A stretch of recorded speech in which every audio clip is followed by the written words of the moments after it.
Hello guys, how are you all? I hope you all will be fine and will be doing great.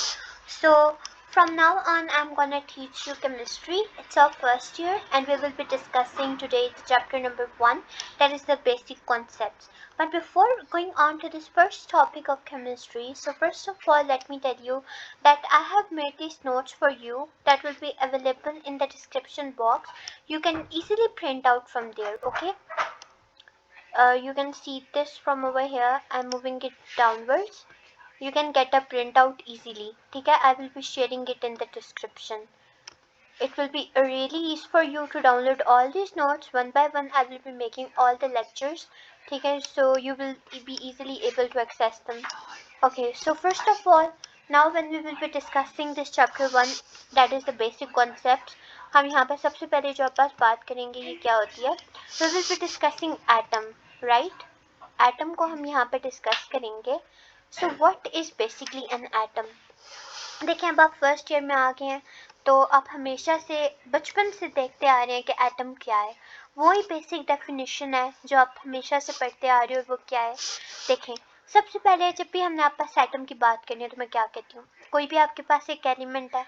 It can be carbon, it can be hydrogen, ठीक है, ether nitrogen, या कोई भी आपके पास element है. उसका जो आपके पास स्मॉलेस्ट पार्टिकल होता है, ठीक है, जो आपके पास क्या होगा उसका स्मॉलेस्ट पार्टिकल होता है, उसी को हम क्या कहते हैं, एटम कहते हैं. एक सेकेंड, ये यहाँ पे मैं टाइप कर रही हूँ, थोड़ा सा एरर आ सकता है इसमें. So there is no need to worry about that. Okay, so we say that देखो कोई भी एलिमेंट है उसका जो स्मॉलेस्ट पार्टिकल है जो किसी भी केमिकल रिएक्शन में आप हिस्सा लेगा वो आपके पास क्या, हम उससे कहेंगे एटम कहेंगे. अब एटम आपके पास कोई भी हो सकता है. अब एटम के अगर मैं आपको एग्जांपल दूं तो मैं दो चीज़ें को डिस्कस करती हूँ यहाँ पे. एक वो जो इंडिपेंडेंटली एग्जिस्ट कर सकते हैं, दूसरे वो जो इंडिपेंडेंटली एग्जिस्ट नहीं करते. ये दो एग्जांपल्स मैं आपको देती हूँ. अच्छा, अब जो कर सकते हैं उनमें आपके पास सारी आ जाएंगी नोबल गैसेस. क्या आ जाएंगी, नोबल गैसेस. और नोबल गैसेस का अगर आप अपना पीरियोडिक टेबल ओपन करो तो जो आप लास्ट ग्रुप देखते हो उसमें सारी नोबल गैसेस हैं आपके पास, जिसमें आ जाएगी ये example of helium, neon, argon, krypton, xenon, radon etcetera. अब अगर मैं आपके पास बताऊं उनकी जो आपके पास इंडिपेंडेंटली एग्जिस्ट नहीं करते तो इसकी तो आपके पास बेशुमार एग्जांपल्स आ जाती हैं, बहुत ढेर सारी अनलिमिटेड एग्जांपल, जिसमें अगर मैं यहाँ पे मेनली जो आपकी बुक में डिस्क्राइब हुई हुई हैं उसमें आपके पास आ जाएगी हाइड्रोजन, नाइट्रोजन और ये आ जाएगी ऑक्सीजन. ठीक है, ये हमने बेसिक इसकी बता दी जो एग्जांपल्स आएंगी आपके पास एटम की.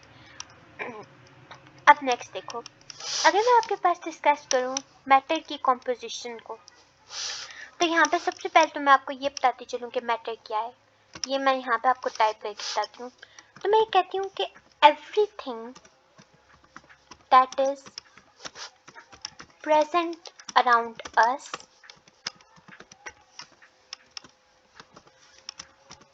Is matter. ओके, तो ये तो मैंने आपको यहाँ पे जो बताई है ना, ठीक है, एक सेकेंड, ये मैंने इसकी डेफिनेशन आपको बता दिया मैटर की. अगर आप इसको भी अगर आप अपने नोट्स में ऐड करना चाहें तो कर सकते हैं. ठीक है, यहाँ से मैं इसका कलर भी चेंज कर देती हूँ क्योंकि ज़्यादा ही सेम लगना स्टार्ट हो गया. Just wait a second. Okay, तो ये मैंने आपको बता दी मैटर की डेफिनेशन. देखो कुछ भी आपके अपने रूम में किसी भी चीज़ को देखोगे ना तो वो आपके पास मैटर है. वो कोई पेंसिल हो सकती है, कोई पेपर हो सकता है, कोई नोटबुक हो सकती है, can be anything. So basically everything that is present around us is called as matter. Do you get it? Okay, if there will be any confusion you can just comment it and I will be giving you the answers for it. Okay, now if we look at the matter composition, पहले तो मैंने आपको matter composition के लिए explain करना ज़रूरी था कि मैटर क्या है. मैंने आपको बता दिया. अब मैटर की कॉम्पोजिशन को देखते हैं. बेसिकली जो आपके पास एक बहुत, हम अगर पुराने एरा में जाएं तो उस टाइम ये समझा जाता था कि जो मैटर है बेसिकली वो बहुत ज़्यादा सिंपल पार्टिकल से बना हुआ है, यानी कि ऐसे पार्टिकल से मैटर आपके पास कंपोज है। जस्ट फॉर एग्जांपल ये जो मैं आपके पास बना रही हूँ ये पार्टिकल्स हैं। अब ये जो पार्टिकल्स हैं उस टाइम ये समझा जाता था कि ये डिवाइड नहीं हो सकते और इसी को आप मैटर कहते थे। लेकिन बाद में क्या हुआ, ग्रीक फिलोसफर्स ने ये सोचा कि मैटर क्या है। वो कहता है कि it could be divided into smaller and smaller particles to reach a basic unit which could not be further subdivided. ठीक है, अब अब एक स्टेज ऐसी आ जाती है, यहाँ पे पार्टिकल्स जो थे जो डिवाइड हो रहे थे, अब वो फर्दर सब डिवाइड नहीं करेंगे और इसी को हम कहते हैं एटम।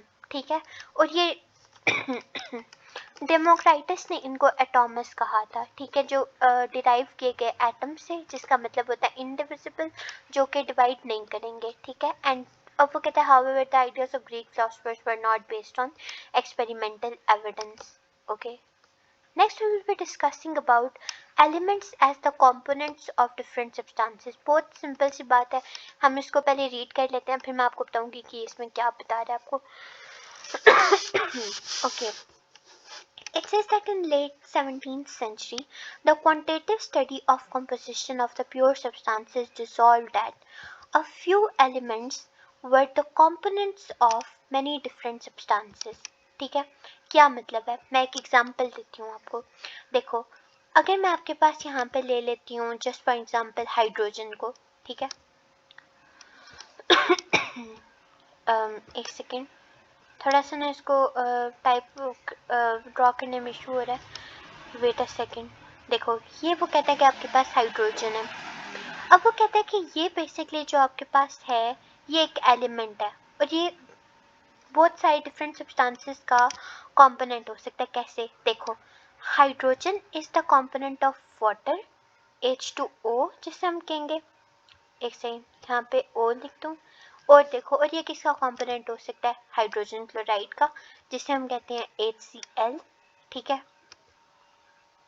अब मुझे बताओ कि ये एक ही बेसिकली कंपोनेंट है, एक ही एलिमेंट है, लेकिन ये डिफरेंट जो सब्सटेंसेस हैं उनका कंपोनेंट है। तो यही इस जो है वो पैराग्राफ में एक्सप्लेन किया गया कि it says that A few elements were the components of many different substances. और ये चीज़ जो थी वो लेट 17th सेंचुरी में आपको बताई गई थी। नेक्स्ट हम देख लेते हैं इन्वेस्टिगेशन के बारे में। इसमें हम क्या कह रहे हैं, let me tell you. Okay, in case of investigation, let me tell you.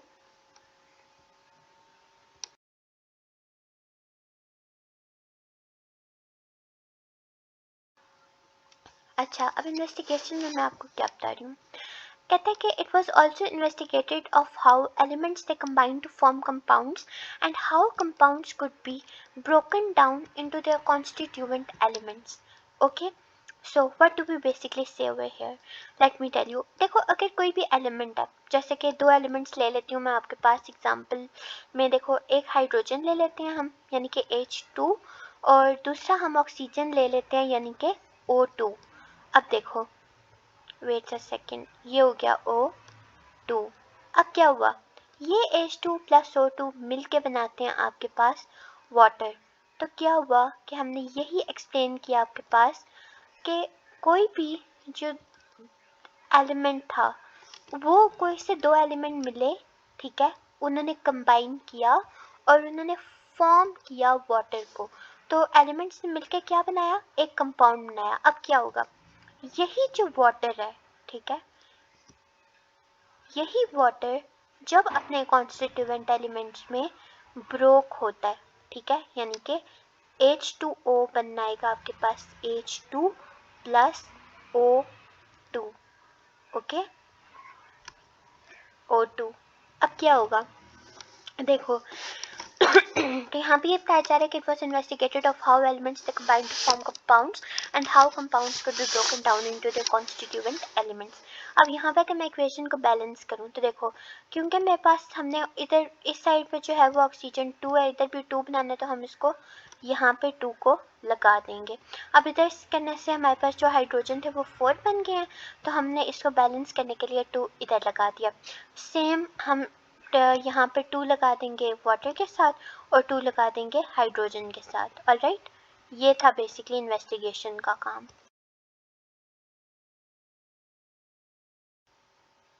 अच्छा, तो बिस्मिल्लाहिर्रहमानिर्रहीम। नेक्स्ट हम यहाँ पे इसमें देखते हैं वर्क ऑफ जॉन डाल्टन को।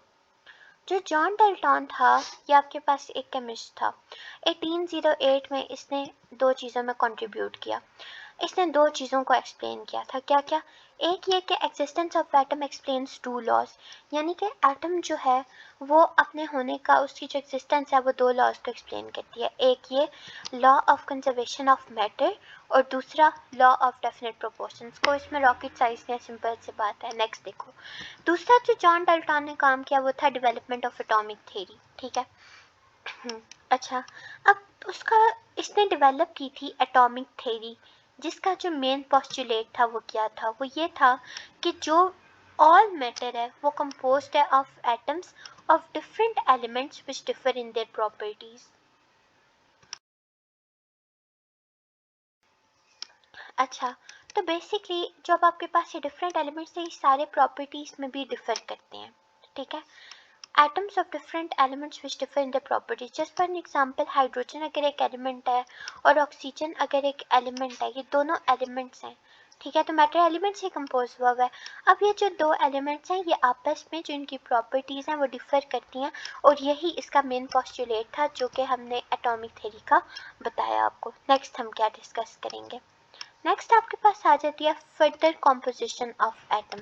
ठीक है, एटम की फर्दर कॉम्पोजिशन क्या है? बहुत सिंपल सी बात है। देखो, एटम जो है वो सब एटॉमिक पार्टिकल से बना होता है, जिसमें आपके पास आता है electron, proton, neutron, hadron, neutrino, anti neutrino, and we say that more than 100 such particles they exist in an atom. लेकिन ये आपके पास हमने बताया था सब एटॉमिक पार्टिकल्स के बारे में। अब मैं आपको बताती हूँ कि जो आपके पास फंडामेंटल पार्टिकल्स हैं वो कौन कौन से हैं। आपके पास सिर्फ 3 ऐसे पार्टिकल्स हैं जो फंडामेंटल हैं, जिसमें आपका आता है इलेक्ट्रॉन, जिसमें आपका आता है प्रोटॉन और आपके पास आता है न्यूट्रॉन। ठीक है। अच्छा, अब ये तो बहुत ज़्यादा सिंपल से आपके पास बात है। नेक्स्ट देखो, यहाँ पे हमने डिस्कस करना है जे बर्जीलियस के वर्क को। ठीक है, इसने भी आपके पास 2 काम किए थे। पहला डिटर्मिनेशन ऑफ एटॉमिक मास, और वो जो एटॉमिक मास जो इसने डिफरेंट एलिमेंट्स का डिटर्मिन किया था, वो कहता है कि उसमें से जो काफ़ी सारी वैल्यूज़ हैं they are close to the modern values of the atomic mass. यानी कि अगर आप मॉडर्न पीरियोडिक टेबल में एटॉमिक मास को देखो तो उसकी बहुत ज़्यादा जो वैल्यूज़ थी वो ऑलमोस्ट करीब करीब थी जो जे बर्जीलियस ने डिटर्मिन की थी। नेक्स्ट देखो, अब हम अगर देखें गिविंग एलिमेंट अ सिंबल, तो बर्जीलियस ने एक ऐसा सिस्टम भी डेवलप किया था जिसमें हम एलिमेंट को सिंबल देते हैं। ठीक है। नेक्स्ट अगर मैं आपको बताऊं तो यही हमारा टोटल काम था जो हमने एक्सप्लेन किया था एटम के बारे में। तो ये एक बहुत ज़्यादा बेसिक कॉन्सेप्ट है जो हम हमेशा से करते हुए आ रहे हैं। अब देखो यहाँ पे फिर ये आपको एटम की मैंने जो है वो डायग्राम भी शो की हुई है, अगर आप चाहें इसे प्रैक्टिस कर सकते हैं। ठीक है, तो this was all about an atom. अगर if there will be any kind of confusion I am right there for you. आप मुझे कमेंट्स करके बताएं, एंड फॉर फर्दर वीडियोस आप मेरे चैनल को सब्सक्राइब करें, लाइक करें, और कोई भी कन्फ्यूजन हो तो आप इजीली कमेंट करें। इसमें अगर कोई भी जो है वो एडवांसमेंट चाहिए तो आप प्लीज़ कमेंट करके बताएं। I will make sure to do it for you people. Okay, so good bye, अल्लाह हाफिज़, हैव अ गुड डे।